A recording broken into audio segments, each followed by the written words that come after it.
Life is not all about that you get. Life is something that you give.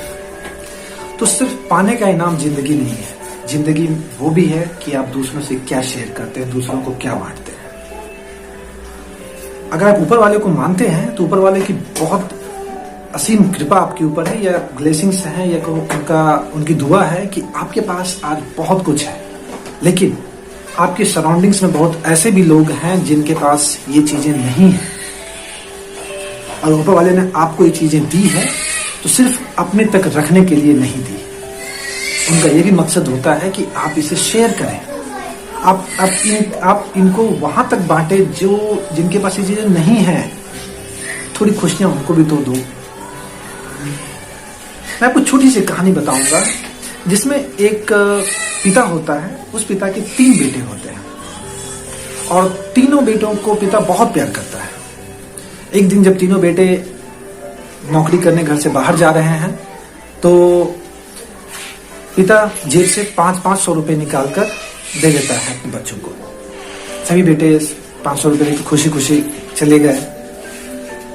शाम में जब घर आता है तो पहला बेटा खाली हाथ आया, क्योंकि वो पैसे उसने अपने दोस्तों के साथ सारी की सारी मतलब जो भी होटल या जो भी को खाना खाने में उड़ा दिया. दूसरे बेटे ने भी अपने दोस्तों और कलीग्स के साथ पैसे को खर्च कर दिए. तीसरे बेटे ने भी पैसे सारे के सारे खर्च किए, लेकिन उसमें से एक छोटा सा पैसा या छोटा सा अमाउंट उसने बचा लिया और उस पैसों से वो शाम में घर जाते वक्त थोड़ी सी मिठाई ले गया. सभी घर में खा पी कर काफी खुश हुए.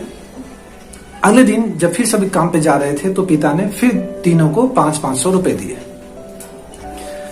तीनों 500 रुपए लेकर फिर गए और फिर पहले ने अपने दोस्तों के साथ वो पैसे खर्च कर दिए, दूसरे ने ऑफिस में कुछ पैसे खर्च कर दिए, और तीसरा आज फिर घर में कुछ सामान लेकर आया जिससे घर वाले खा पी कर या घर वाले उस सामान में बहुत खुश हुए.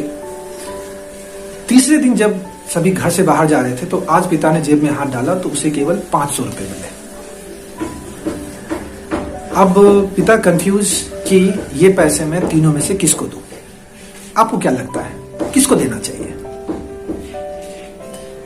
पहले बेटे को, दूसरे बेटे को, या तीसरे बेटे को? आपका कहना सही है, तीसरे बेटे को. क्यों?